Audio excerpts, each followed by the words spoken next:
rasakan rindu yang sering menghantuiku.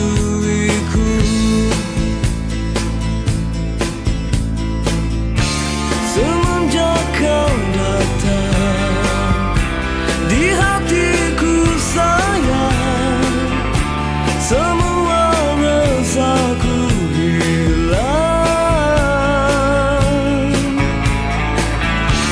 Diriku bukanlah seorang yang mudah menyerahkan cinta semudah kata. Ku dambakan cinta indah seperti dulu, karena cintaku tak pernah rasa jemu. Biar hati bimbang, aku terus menunggu. Benar ku tahu kau tak pernah jauh, kau di hatiku.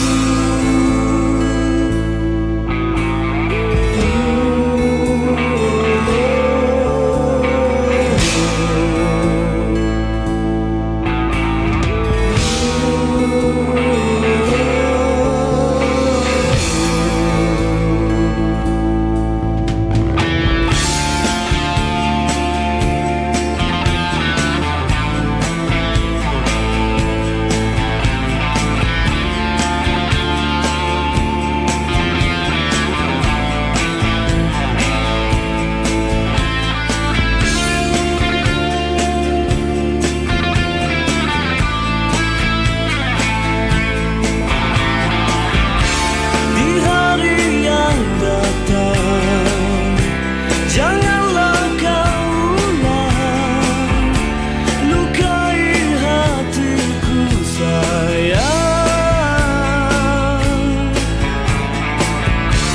Aku pun bukanlah seorang yang bisa menggantikan cinta sekelip mata.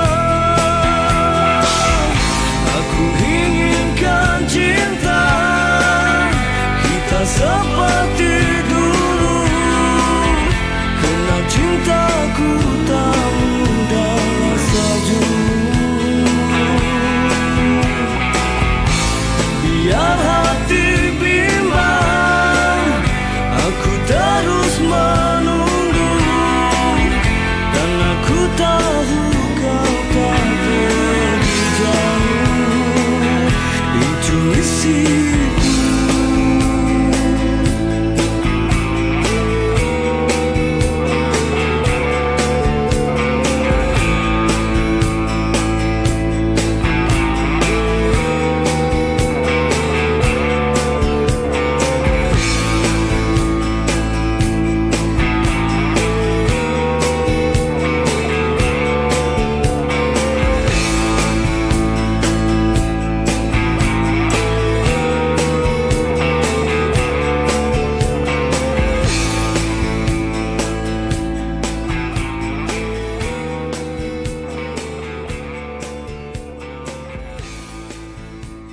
Setiap perkara pasti bermula dengan macam-macam inspirasi. Bukan borak kosong. Dalam Hello Guys, banyak cerita yang kita nak sembang. Dengarkan Hello Guys setiap Sabtu 10.15 malam bersama Ryan. Hanya di Perlis FM. Assalamualaikum warahmatullahi wabarakatuh. Selamat malam semua. Hello guys. Hashtag bukan borak kosong malam ni. Ryan bersama dengan atlet Paralimpik negara yang telah menjuarai pingat emas di Paralimpik Tokyo 2020, Abdul Latif Romli di konti malam ni. Assalamualaikum Latif. Waalaikumsalam. Alamak, apa khabar Latif? Oh, baik, sihat alhamdulillah. Sihat tau. Tu dia hari ni bagai sirih pulang ke Gagang. Pulang ke negeri yang tercinta, mau pulang medal, tunjuk sikit medal pingat emas yang rakyat Malaysia dan juga rakyat negeri Perlis sama-sama nantikan, yang boleh kata satu pingat yang memulihkan hati selepas kekecewaan apabila keputusan Ziyad dibatalkan. Okey, sekejap kita fokus cerita pasal tu. Kita nak tanya siapa insan yang berada di hadapan saya ini, iaitu Abdul Latif Romli. Okey, silakan. Okey, saya Abdul Latif Romli dan saya umur 24 tahun dan saya memang anak jadi Perlis lah. Dan saya bersekolah di Sekolah Rendah. Kalau Sekolah Rendah SK Seri Tunjung dan Sekolah Menengah SMK Syed Alwi. So kalau memang sekolah kat Perlis lah. Sekolah kat Perlis. Okey, jadi macam mana boleh ceburkan diri dalam sukan lompat jauh ni? Memang daripada sekolah dulu memang dah aktif dalam bidang sukan ke macam mana? Okey lah, saya punya family memang orang kata memang orang sukan lah, sebab mak saya pun sukan, memang sukan je lah kan. Tapi macam mana boleh fokus ke lompat jauh tu? Siapa yang betul-betul tengok Latif berkata lah hampir lompat jauh Latif kan, yang ni memang boleh pergi, ataupun diri sendiri yang rasa okey? Dia nampak macam nampak saiz tinggi apa semua, macam punya untuk fizikal boleh pergi jauh lagi lah. Masa tu umur 15 tahun? Itu 5 tahun. Jadi mula daripada situlah yang rasa okey nak fokus kepada lompat jauh, ataupun masa tu duk main lagi sukan-sukan lain? Dan itu main juga sukan lain, tapi orang kata lompat jauh tu dia banyak fokus lompat jauh lah. Sukan lain tu macam 100 meter pun main lagi. Jadi tadi kita nak sembang dulu sebelum kita mula bersiaran ni, banyak apa medal-medal Latif yang digantung di rumah tu dapat. Jadi nak tanya siapa yang bagi betul-betul aktif lah media sukan. Saya dulu saya kata kalau kata tengok anak kata memang saya buah lah dia tahu. Tak apalah hang ambil sukan, aku bagi ambil sukan, dia kata gitu. Jadi Latif terima kasih kat cikgu. Saya ucapkan terima kasih. Sebab saya balik lepas saya balik Perlis, hari apa saya ingat lepas saya quarantine 2 hari 3 hari, saya terus pergi jumpa dia. Sebab beliau yang membuka peluang pada Latif dan memberi jalan kepada Latif sebenarnya untuk betul fokus dalam bidang sukan. Ingat tak first medal pertama yang Latif pegang, yang dapat yang awal sekali peribadi punya, bukan peringkat tinggi dulu, yang siapa peribadi punya. Ingat tak? Mungkin itu tadi mungkin Malaysia kan macam mana? Untuk peribadi dulu. Untuk peribadi saya mungkin 6 ke 5. Saya tak ingat. Mungkin dulu saya terlampau banyak main sukan. Saya tak ingat pendek. Dah tak ingat lah. Betul, banyak sukan. Banyak sangat. Betul. Okey. Jadi kalau ikut tahun bila tu, biasa yang kira apa awal-awal cuba di dalam sukan tu, masa darjah 4, darjah 5 Ya, lebih kurang dah tahun 2000, 2005 gitulah no. Okey, jadi kita alih pada perjalanan ke peringkat yang lebih tinggi. Okey, kejayaan di Olimpik, tapi kita nak cerita sebelum ke Olimpik tu. Okey. First game permainan pertama Abdul Latif dalam permainan yang berskala besar, di mana dan game apa? Okey, first yang berskala besar wakil Malaysia lah. Saya pergi tentu Myanmar awal 2014. Okey. Tentu memang itu yang pertama? Itu pertama wakil Malaysia 2014. Wakil Malaysia, dan tentu saya dapat gold medal. Dan saya terus dapat? Terus dapat pergi. Tu kata memang rezeki lah kata. 2014? Awal 2014. Dan masa 2014 tu Sukma Perlis juga Dua Perlis juga. Dan tu saya tak full time jadi atlet lagi. Saya tak ada MSN lagi. Saya training dengan cikgu sekolah je dulu lagi. Oh, masa tu walaupun training dengan cikgu sekolah pun dah dapat pingat emas. Betul. Okey, macam mana perjalanan sebelum masuk ke 2014 tu? Latif. Okey, perjalanan 2014 tu saya memang training. Dan tu saya main training untuk nak main Sukma Perlis. Memang Sukma lah. Masa di peringkat mana satu? Tentu training kat mana? Training kat stadium Sukma Perlis ni lah. Main stadium. Training Perlis, lepas tu training kat sekolah gitu lah. Dah selang-selang lah. Okey, lepas tu dipilih untuk ke Sukma. Siapa yang pilih masa tu? Saya tak ingat, mungkin saya tak ingat lah. Tapi MSN lah? MSN lah. Pilih Latif. Tengok bakat Latif daripada situ lah. Betul. Dan di Gilap 2014 perjalanannya di Sukan Malaysia, di negeri kita sendiri, di Perlis 2014. Dan selepas tu ke mana perjalanan Latif? Okey, lepas tu tentu 2014 tu ada Sukan Incheon, Asia Para Games. Tentu tengah lepas bulan puasa, saya tak ingat. Tentu memang saya tak masuk. Ada surat kontrak hantar kat dia untuk pergi untuk training kat sana untuk full time. Di mana waktu tu? Di training full time kat Bukit Jalil lah. Okey. 3 kali kat sana. Selepas 2014? 2014 tu lepas game dekat Myanmar. MSN ada hantar surat kontrak. First surat kontrak saya reject. Lah pasal apa? Awak reject? Mungkin tentu saya tak tak mau berjauhan lagi lah daripada family. Dan mungkin macam cakap tak ada kawan lagi kat sana. Time tu tak pandai nak bergaul lagi dengan orang. Ini yang kita tak tahu. Memang first tu perjalanan dia lepas dah dapat gold medal di Vietnam. Memang. Ada Myanmar, Latif reject tawaran daripada latihan untuk MSN di Bukit Jalil. Betul. 2 kali lah. First dengan second saya reject. Saya rasa tak mahu. Lepas tu yang kali ketiga tu sampai rumah surat, coach kat yang beritahu kalau tak mau ambil juga kontrak ni kan, tak mau sign kan. Dia tak mau buat saya pergi Incheon. Time tu saya macam tak mau pergi. Tadi saya dah qualify pergi Incheon.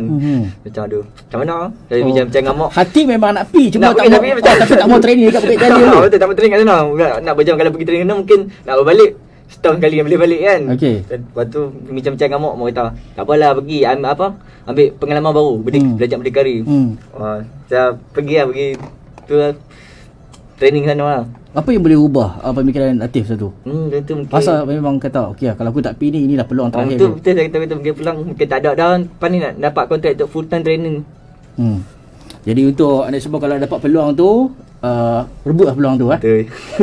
Insan yang depan saya dah tolak 2 kali peluang, tapi sekarang ni beliau telah membuktikan bahawa peluang beliau yang guna tu tak sia-sia. Okey, sekejap lagi Latif kita cerita perjalanan ke Olimpik. Okay, alright.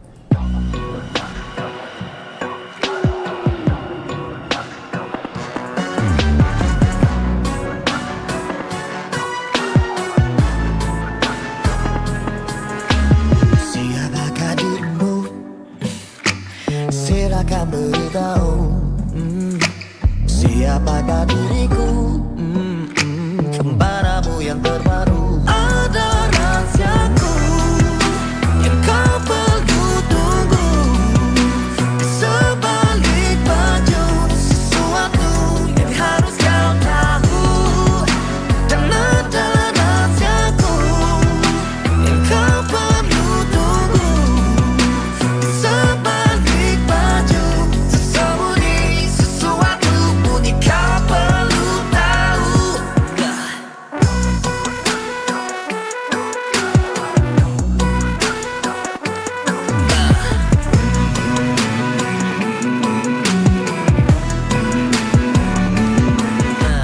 Mungkin cahaya matamu berakhir ke nyawaku. Mungkin cahaya mataku persis raut padamu. Ada rahasiaku yang kau perlu tunggu. Di sebalik baju sesuatu yang harus kau tahu. Dan ada rahasiaku yang kau perlu tunggu.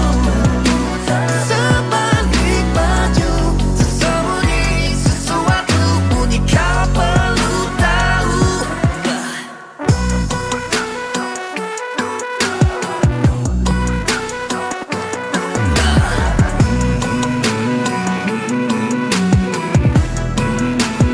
Ada rahasiaku yang kau perlu tunggu. Di sebalik ku tahu.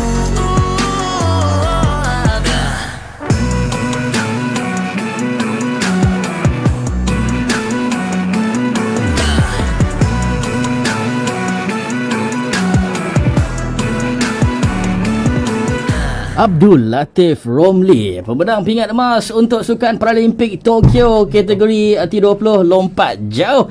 Di hadapan saya rasa teruja sangat. Saya rasa macam tak percaya sebenarnya. Insan yang saya tengok di kaca televisyen berada di hadapan saya sambil membawa medal yang dinantikan oleh rakyat Malaysia kan, secara amnya khususnya rakyat negeri Perlis sendiri.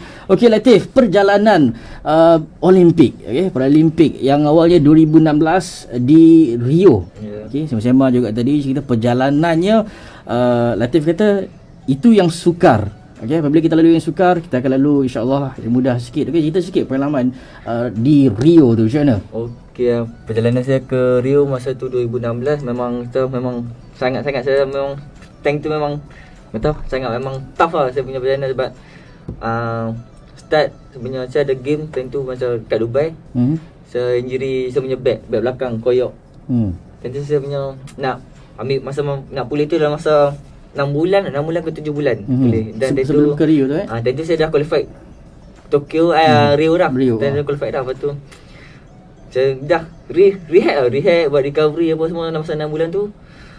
Dan ada lagi bulan ke 2 bulan nak pergi ke Rio. Saya dah boleh start training macam-macam biasa dah. Lepas tu tentu ada Sukmo 2016 Sarawak. Sarawak. Saya compete kat game situ dulu. Compete game tu alhamdulillah saya boleh perform, dapat gold medal dan confident tu ada dalam diri tu. Saya tahu boleh, saya tahu ini boleh pergi jauh lagi. Saya tahu boleh beat world record dekat Rio. Boleh kata satu game je lah sebelum ke Olimpik. Kan dua game. Awal tahun bulan 2. Sukan Malaysia Sarawak dengan Dubai Open bulan 2. Dengan Dubai Open. Dua-dua gold medal. Itu persiapannya untuk Latif ke Rio masa tu. Dan ekspektasi ada tak rasa memang nak dapat pingat emas di sana? Tentu saya punya Sasar tak? Saya punya mindset, saya punya target, ada target untuk gold medal, tapi saya punya first pergi target kat Rio, saya target world record. Memang itu lah? Memang saya target world record. Daripada sini dah tandam lah? Dah. Okey. Memang nak dapat world record lah? Ya betul. Sekarang dah pergi tu alhamdulillah dapat 3 kali break world record kat Rio. Okey. Dia punya training kau-kau lah? Dan tu saya tak boleh training kau-kau macam tu. Sebab tu saya fully recovery kan, injek belakang. Dia jadi macam mana tu Latif 6 saya bulan kena rehab, kena relax, tapi fokus, minda, mental kena kuat. Kena kuat betul ya. Berada di tahap tinggi lah. Lepas tu coach yang kita dia banyak bagi dorongan lah. Masa tu dengan coach Syarul? Dengan Syarul, saya start 2014 dengan coach Syarul. Jadi untuk Tokyo 2020 okey yang dijalankan pada tahun ini, macam mana pula rasa nak pertahankan pingat emas tahun ni? Tahun ni pun ada sasaran tak untuk dapat pingat emas, Latif? Okey, saya punya tahun ni sasaran saya punya target nak pertahankan gold medal. Orang kata dah dapat first tu, memang susah nak dapat yang second, nak pertahankan second. Dan saya nak buktikan kat rakyat Malaysia saya boleh dapat mentangkan gold medal yang kedua. Percaya pada diri Betul. Dan yakin. Okey, tapi dia ada beza Latif. 2016 dan juga 2020. Okey. Kita dilanda pandemik COVID-19 pada akhir tahun 2019. Jadi macam mana keadaan latihan semasa dalam tempoh pandemik ni? Keadaan pandemik, dalam pandemik ni memang saya ingat agak pressure lah sebab tentu training memang training hard lah. Training dan tu dalam masa 6 bulan 8 bulan tak boleh follow bagaimana. Training je lah. Okey, training. Lalunya satu hal boleh lah juga orang tahu. Jalan-jalan cuci mata kan. Tapi memang pressure juga. Lepas tu saya kata kat diri saya, okey, fokus kali ni lah game kat Tokyo. Lepas ni boleh balik Perlis. Enjoy lah puan-puan. Fokus training. Dia mungkin ada hikmah Betul. di sebalik PKP, di sebalik COVID-19 maknanya Latif boleh train lagi kuat, tapi pressure lah. Pressure ada, tekanan lah. Kadang-kadang stres lah. Duduk dadak benda sama. Tapi macam mana kawal lah mental juga macam mana nak kawal rasa pressure 4 bulan tu stres agak lah. Sebab tak boleh nak pulak pergi mana kan. Duduk training ada lah. Lepas tu dah lama-lama dah nak dekat game dalam mungkin 4 bulan 3 bulan dekat game. Okay, dia dah membara lah untuk nak training tu. Training awal tahun tu training tak biasa je. Kadang-kadang nak saya dulu saya suka, saya tak boleh duduk lama terkurung. Saya suka yalah berjalan. Sekurang-kurangnya Sabtu Ahad ada betul, juga keluar-keluar. Boleh keluar pergi mana. Ini tak boleh kan. Memang duduk dalam camp tu pusing tu je lah. Okey, nak menjadikan seorang atlet bukan senang, Latif. Betul. Setuju saya cakap Betul. Bukan senang. Tapi ada disiplin-disiplin yang perlu diikut oleh setiap atlet. Cara pemakanannya, cara tidurnya, cara rehatnya. Jadi macam mana Latif bahagikan masa dengan macam mana cara pemakanan dan juga cara rehat Latif? Okey, kalau saya untuk disiplin diri, first kita kena jaga masa kita punya time tidur. Lepas tu pemakanan, saya punya pemakanan 3 bulan sebelum game saya cut daging. Memang saya cut daging dan gula saya cut, cuma saya ambil time satu hari je saya ambil gula. Sabtu Ahad Air bergula apa semua. Ini pesanan diet juga ni untuk penonton yang pendengar ni. Kalau nak diet ni boleh guna pakai juga dapat fizikal badan seperti atlet ni. Okey. Atau orang lain-lain takut nanti dia tak ambil gula lama, takut dia macam dehydrate, takut Betul, dia betul. pitam Okey. Risau juga. Jadi Latif tolak daging, tak makan daging selama berapa bulan? 3 bulan saya tak makan daging. 3 bulan. Ini sebelum ke Olimpik. Ya. 3 bulan tak makan daging sebelum ke Olimpik, tak makan gula hanya pada Ambil satu hari tu. Satu hari. Cara tidur nak kena cukup ke berapa jam? Tengok Untuk macam latihan. kalau macam contoh training awal pagi, pukul 10.30, pukul 10 tu dah ready kan. Tidur nak kena bangun awal kan, tidur training pagi. Kalau training petang tu lewat sikit lah, tak apa. Okay. Selalu satu sesi berapa lama Kalau macam latihan? contoh pagi mungkin ambil masa pukul 8 sampai pukul 10.30 macam tu lah. Petang pun start pukul kadang-kadang pukul 3 sampai pukul 6, kadang-kadang pukul 4 sampai pukul 6.30 macam tu lah. Okey. Jadi Latif, mungkin satu rahsia lah yang boleh kongsikan secara eksklusif di Perlis FM ni dengan penonton dan juga pendengar kita. Apa peristiwa yang orang tak tahu sepanjang Latif melalui fasa latihan ni? Mungkin ada perkara-perkara yang lucu ke, perkara-perkara yang sedih ke kan? Peristiwa dalam latihan saya rasa tak ada kot. Saya lalu tanya coach, bila saya nak boleh keluar? Dia selalu tanya coach. Itu je tak sabar nak keluar Dia ya. nampak dalam terkurung lama sangat. Berapa bulan ni masa kerja tu Saya start dari bulan 1 sampailah pergi ke Tokyo 8 bulan dah. lama. Kira daripada awal kan, sebelum yang awal tu. ops darurat di ni kan. Audition darurat tu Okey, Latif sekejap lagi kita cerita keadaan di Tokyo. Okey, alright, boleh. Lepas lagi ni.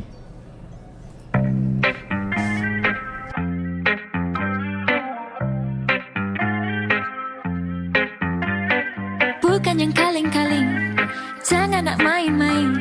Ini tiada pesaing, bukan yang lain-lain. Satu dalam dunia, memang luar biasa. Bukan jenis bersaing, tak boleh dipancing-pancing. Jangan pandang sebelah mata, sebelum panas dirasa. Tak perlu bermanja indah, jika tak mampu tahan pijat. Siapa makan cili, dia yang merasa. Kalau tak biasa, bisanya merana. Kalau tak tahan yang pedas, jangan cuba pegang lepas.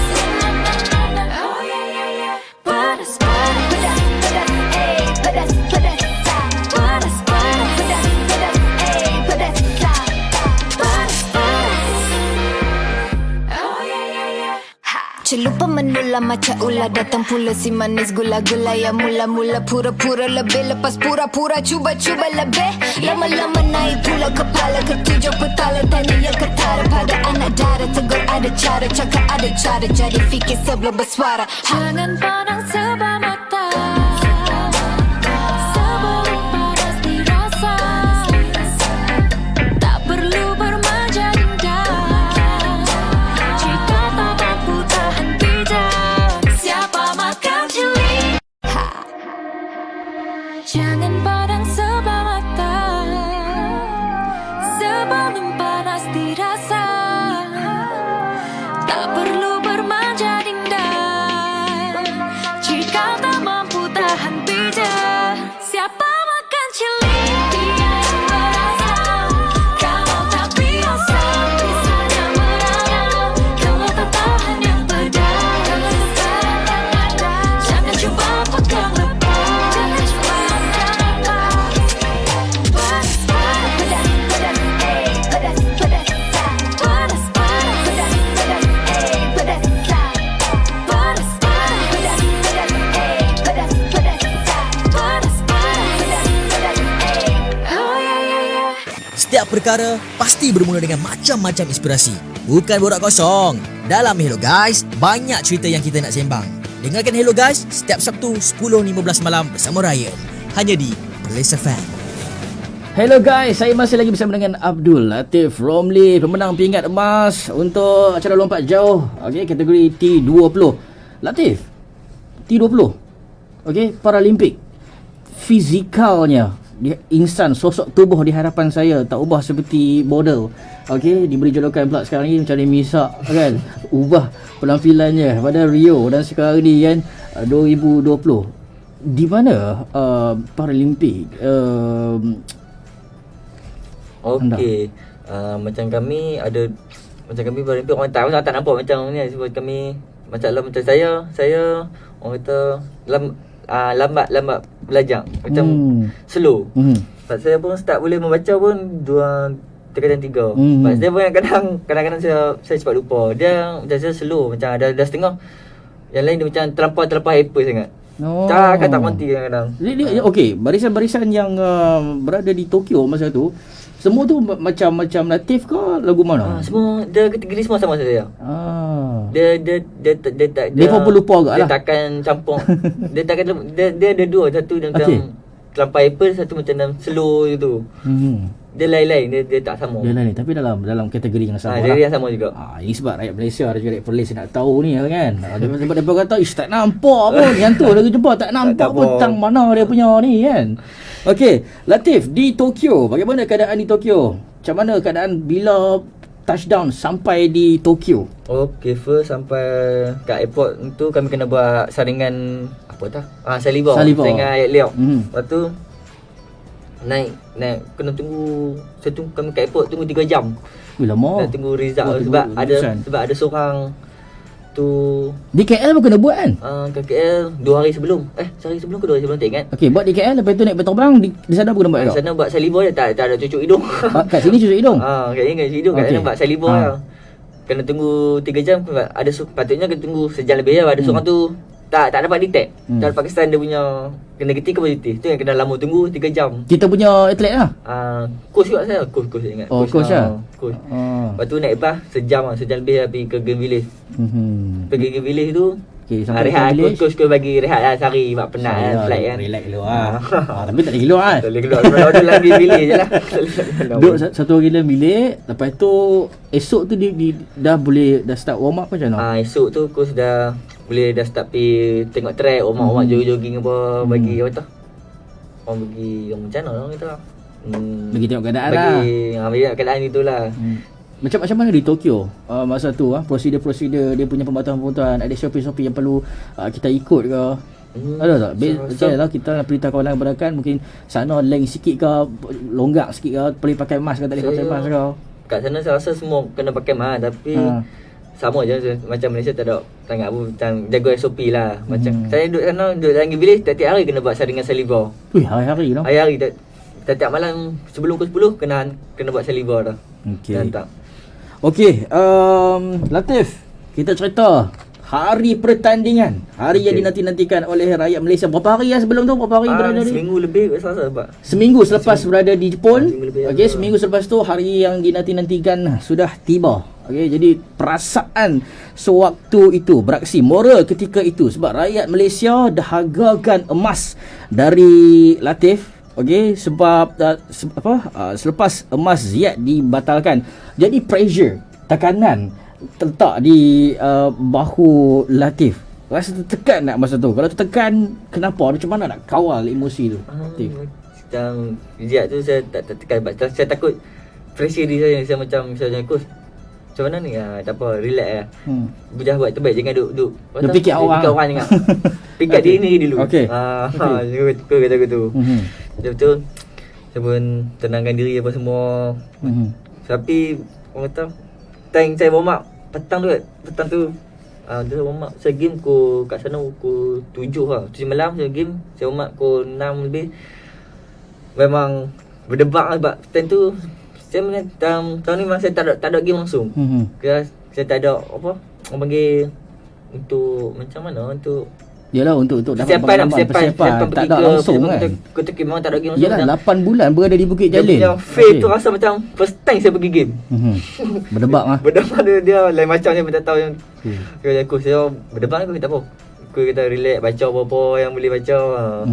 Lepas tu dah masuk dalam gelanggang dalam tempat hilang semua tu. Hilang semua tu. Okey, semasa game tu kita imbas sikit kembali percubaan pertama, attempt 1 take off pertama Latif 726. Okey, percubaan kedua 745. Ini yang mencatatkan rekod dan juga kemenangan Malaysia. Percubaan ketiga 724, yang keempat batal. Yang kelima tu jatuh dan rakyat Malaysia sangat memberi perhatian kepada Latif. Nak tanya kaki macam mana, lega dah kau lah ni. Yang tu catat juga 5.56. 5.6. Kaki macam mana? Okey. Dia jadi pasal apa tu? Track licin kau gimana? Okey, macam ni saya yang lompatan keempat tu lepas saya batal tu lincin kan. Saya dah rasa tak sedap lah. Saya beritahu coach, saya rasa tak sedap ni saya punya kaki.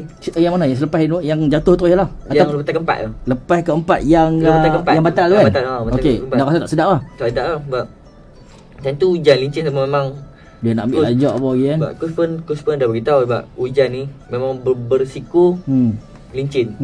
Coach beritahu hati-hatilah takut jadi apa. Saya pun pertama tu pertama saya macam orang kata be careful lah, hati-hati dulu. Kata jangan confident sangat, takut lagi batal tak lompat dah. Tu lompatan kedua saya macam ada confidence sikit. Okey, tak apalah, tambah speed, tambah power pun untuk bagi orang kata bagi naik sikit distance tu. 745 itu jumlah jauh kemenangan. Pun sudah saya sembang dengan Latif tadi, dia dapat keputusan kemenangan. Pegawai teknikal di Tokyo bagi tahu Latif bahawa beliau dapat nombor 2. Tentu saya duduk dalam planet kelab mereka duduk. Saya ada dia nampak lah TV tu kan. Tengok dia betul ada satu lagi lompatan. Saya tengok tu kawan tu pegawai tu datang. Kamu nombor 2. Saya macam mungkin tu sedia nombor 2. Mungkin saya tahu tak apalah, mungkin tak ada rezeki kali ni kan. Okey. Duduk sejak dalam 50 minit. Ada siap sorry nombor 1. Dia kata silap dia kata silap negara. Saya macam bersyukur sangat. Okey. Semasa beliau mengumumkan tu, Latif di mana? Di dalam klinik medical punya ni lah, Japan punya kat stadium. Medical lah. So pasal kaki lah. Memang time tu saya duduk dalam tu kat 15 minit sebab kaki saya tak boleh nak straight. Tak boleh Sakit sangat dulu. Itulah sebab saya tengok lepas yang lompatan kelima tu pun Latif dia bawa kursi roda wheelchair masuk ke dalam tempat rawatan lah. Menangis sewaktu berada di podium. Perasaan anda ketika itu? Okey, saya memang sangat bersyukur lah dapat menentangkan peringkat emas dan ini orang kata orang kata apa? Allah memudahkan urusan. Walaupun injury boleh dapat emas. Tu terharu. Terharu sangat. Saya pun hilang kata-kata apa yang saya nak cakap kan. Rasa nak menangis juga sebab lagu negara aku berkumandang. Saya tahan mata tak mau keluar. Dah keluar juga. Automatik mengalir. Betul, automatik. Okey, satu lagi ada soalan untuk Latif. Lepas lagu ni, Perlis FM. Jalingan matamu penuh dengan tanda tanya. Apakah cinta atau tidak suka? Jangan rahasiakan jika ada rasa cinta. Kau buat aku, kau setia. Tolong terus ku beri cinta. Kalau kau berdusta atau kau suka-suka, jangan kau coba dekatiku lagi. Kalau kau pura-pura jadi mangsa cinta, takkan ku beri peluang kedua. Body language-mu seakan jawaban, ku menunggu lamaranmu. Jangan tapau cinta tak setia, jangan anggap pintaku tak mampu. Tolong tapau cinta kau setia, tolong terus ku beri cinta. Hari-hariku tertanya-tanya, mengapa kamu yang ku mau. Kata-katamu buatku membisu, bila kau ada ku pura-pura. Oh no, kata-kata saja, katakan what you really want. Adakah kata serupa, adakah ini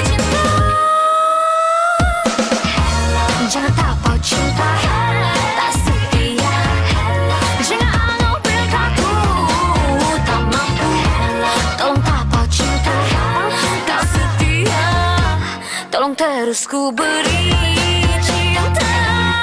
Jangan tapau cinta. Perlis FM Seruasi dengan ku Latif. Jom singgah set dekat Facebook Perlis FM Latif. Kita tengok peminat-peminat, penyokong-penyokong Latif. Kita ada Chua Kok Kiong di Melaka, Mazlin Abu Bakar. Bravo Latif. Rokia Tahir, Maximus kata medal tu mahal tu kan. Bukan semua orang dapat tengok, bukan semua orang dapat pegang Latif. Rosiana, tahniah Wira Malaysia. Abdul Latif, tahniah insan hebat. Latif, kamu angkat nama Perlis dan Malaysia di pesada dunia.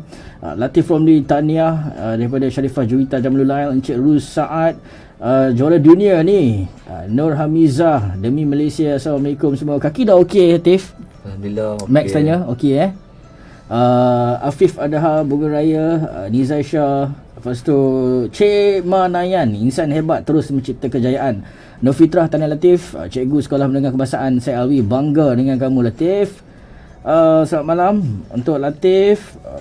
Saya bangga dengan semangat yang dicapai oleh Latif. Okey, soalannya perancangan judul Latif untuk Olimpik 2024 nanti. Ada boleh jawab sikit tak? Buat masa sekarang 2024 tak ada perancangan lagi. Tahun depan pun ada game untuk misi mempertahankan peringkat emas lagi. Okey. Latif, sebagai insan yang hebat, okay, mesti pernah lalui fasa-fasa kegagalan dalam kehidupan. Okey, tambah lagi dengan kategori Latif macam ni kan, mesti ada je lah kan halangan-halangan dalam kehidupan secara peribadi. Jadi adakah gagal itu bagus? Okay, kalau bagi saya rasanya gagal tu memang sangat bagus. Dia untuk peringatkan diri kita untuk lebih orang kata lebih maju lagi dalam hidup kita. Dan macam kami atlet, kalau kami gagal, kami akan bangkit dan training hard untuk kami fokus untuk lebih menang ke macam ke tamasya yang akan datang. Macam saya 2019 saya kalah. Saya kalah, saya nombor kalah sekali Saya nombor 2 di mana tu? Dubai. Itu World Champ. World Champ ni. Okay. Kat Dubai 2019. Tentu saya nombor 2. Masa macam mana? Down tak? Adalah down sikit sebab saya punya Goal. target nak buat hat-trick. Hat-trick nak menang 3 kali lah untuk World Championship, tapi tak kesampaian. Satu salah saya, tentu nombor kedua saya injury ankle. Memang tak boleh, saya dah habis paksa lompat, tak boleh lah. Dia dekat distance 72 berapa saya ingat macam tu. So kalau gagal ni tak boleh gagal selamanya. Betul, dengan selamanya. Dan Latif buktikan tahun ni bahawa satu lagi pingat emas Olimpik. Saya tanam kat azam dari dia, kat token aku akan bangkit dan aku akan menang. Okey, kejayaan, definisi berjaya ni subjektif. Untuk Latif ni, apa definisi berjaya? Sebuah kejayaan itu. Sumber yang saya datang dari family lah, dari apa tahu support moral family, cikgu-cikgu yang apa tahu cikgu yang banyak membimbing daripada sekolah rendah sampai sekolah menengah. Dan orang tu coach, lepas tu kawan-kawan yang training sekali, banyak bagi kata semangat lah. Okey. Perancangan masa depan tadi ada tanya 2024 perancangan. Latif kata tak sampai lagi sampai ke peringkat 2024 sebab tahun depan ada lagi perancangan yang nak dilaksanakan, iaitu perancangan untuk tahun depan mungkin coach dah letak punya program dan tournament ke luar negara. Dan yang saya punya tournament untuk tahun depan, saya punya saya tak pasti yang mana dulu, World Champ ataupun Asia Para Game. But dua game tu game yang penting tahun depan. Untuk saya punya coach untuk coach untuk prepare program untuk saya game untuk tahun depan. Itu apa target? Masih lagi yang goal. Okey, saya punya target mesti mempertahankan saya punya peringkat emas lah. Okey, peringkat emas harapan dan nasihat anak muda yang betul-betul minat dengan sukan ni, jalan yang terbaik, apa yang depa harus lakukan? Okey, satu harapan kalau kita kena ada minat yang mendalam terhadap sukan. Walaupun kalau tak ada minat, kita kena try dulu dia rasa tu macam mana, best atau tak best. Kalau rasa best, tak best tak boleh. Sebab macam Latif kata tak saat ni, Latif ada tengok. Okey, kita cerita pasal bakat-bakat anak muda dalam bidang sukan di Perlis ni hebat. Memang hebat. Kalau kita tengok di kampung-kampung apa semua, betul. Banyak Latif Saya rasa Latif setuju dengan saya. Cuma bakat mereka dia berhenti. Kadang-kadang tak diketengahkan. Berhenti takat level Perlis. Kadang-kadang ada setengah dekat Sukma je. Ya, dekat Sukma dia macam kenapa Latif? Kenapa? Apa? Satu mungkin faktor dia tak ada pendedahan untuk pergi tak bagi, mungkin tak ada peluang untuk pergi ke tournament-tournament yang lebih besar. Saya rasa mungkin kebanyakan macam tu. Okay. Jadi kita harapkan mereka yang bertanggungjawab membantulah anak-anak muda kita ni untuk terus ke peringkat yang lebih tinggi seperti mana Latif sendiri. Dan di sekolah tak asal ni Latif kata kalau guru-guru habak kat anak murid ataupun pelajar suruh masuk sukan, mereka boleh main, tapi kalau tak ada minat tak boleh juga Latif. Betul. Dan dia setiap orang lain-lain. Satu mungkin kadang-kadang dia main, tapi mungkin dia main macam tu je, macam yang sonok-sonok. Mungkin dia minat. Walaupun dia hebat. Betul, walaupun Kan? dia hebat, dia mungkin dia fokus untuk akademi. Belajar mungkin. Dia memang hebat sukan, tapi dia tak mau pergi dalam sukan. Mungkin Dia tak boleh paksa. Satu mungkin training mungkin penat. Satu mungkin dia tak satu kadang-kadang nak satu first contoh tak ada orang kata, kadang-kadang mungkin sekarang waktu tak ada orang macam orang kata tak ada kemajuan. Kadang-kadang tengok orang tu kan tak boleh pergi mana. Dia kata alamak aku main sukan mungkin dekat ni je kan. dapat apa pun kadang-kadang ada tengok orang aku dapat gold medal lah dia kata. Dia tak tahu ilmuhai masa akan datang nanti kan. Betul. Jadi mental, motivasi kan, motivation kepada diri sendiri tu untuk membangkit. Jadi tujuan apa yang kita nak dalam hidup. Betul lah Latif kan? Betul, tujuan apa yang kita nak lah. Okey. Tujuan Latif? Okay, tujuan saya macam nak boleh lah. Tujuan macam nak hat-trick dalam sukan Olimpik, dan saya punya target 8 meter lah. Okey, 8 meter rekod peribadi. Tadi kata rekod dunia 7.60 64. Okey, dunia yang peribadi punya. Yang ni yang tak direkodkan. Tadi Latif nak kongsikan kita. Dia buat sendiri tapi tak rekod. Saya punya personal best saya 785. Tu game macam game lokal dekat Malaysia. Macam Open macam ada Perak Open, Perlis Open. 785. 4. Saya punya 5. 785. Kalau buat tu Punya memang best. world record lah. Confirm world record lah. Cuma tak dicatatkan. Rasa boleh beat tak 784 Tapi sebelum saya pergi Tokyo tu, Mhm. ada games Malaysia saya dah dapat 769 lah. Lepas saya macam ada confident lah nak break record, tapi mungkin tak ada rezeki lagi kat situ. Okey, itu kata rezeki. Walaupun dah tahu dah keupayaan diri, insya-Allah keyakinan dan juga keazaman dibawa untuk tournament yang seterusnya ni, insya-Allah Latif boleh berjaya. Baik Latif, dalam masa yang ada ni, ucapan penghargaan kepada sesiapa saja, kepada ahli keluarga, kepada coach dan sebagainya, silakan Latif. Okay, first saya nak ucapkan terima kasih banyak-banyak kepada kedua bapa saya dan family yang banyak mendorong dan sokong saya selama ini, dan tak lupa juga kepada cikgu-cikgu yang sekolah rendah, sekolah menengah dan semua cikgu yang banyak membimbing saya dan mengata tak pernah putus asa lah, kata sokong saya dan support saya dalam bidang sukan lah. Tu coach dan banyak support, sokong dan banyak bersabar juga dengan perangai saya. Dan Sebut sikit nama coach siapa? Coach apa dah? Syarul Amri. Amri. Lepas tu kadang-kadang tim pasukan olahraga yang banyak sokong. Ibu Dan ya. tak lupa juga kepada rakyat Malaysia yang banyak mendorong kita dan orang Perlis lah banyak menyokong saya. Terima kasih banyak-banyak. Kami sepatutnya berterima kasih Kak Latif sebab berjaya mengharumkan nama negeri dan juga nama Malaysia. Bukan sedang kerja tu nak buat balik. Tapi kalau tak ada doa, dengan doa tak susah juga. Baik, terima kasih Latif, atlet Paralimpik negara Abdul Latif Romli, pingat emas lompat jauh T20 lelaki Olimpik Tokyo 2020 yang berakhir pada tahun 2021 ini. Terima kasih Latif, insya-Allah ada masa kita jumpa lagi nanti. Saya doakan anda agar dapat buat hat-trick, mau pulang lagi banyak pingat emas buat negara Malaysia. Amin. Terima kasih Latif. Assalamualaikum warahmatullahi wabarakatuh. Waalaikumsalam.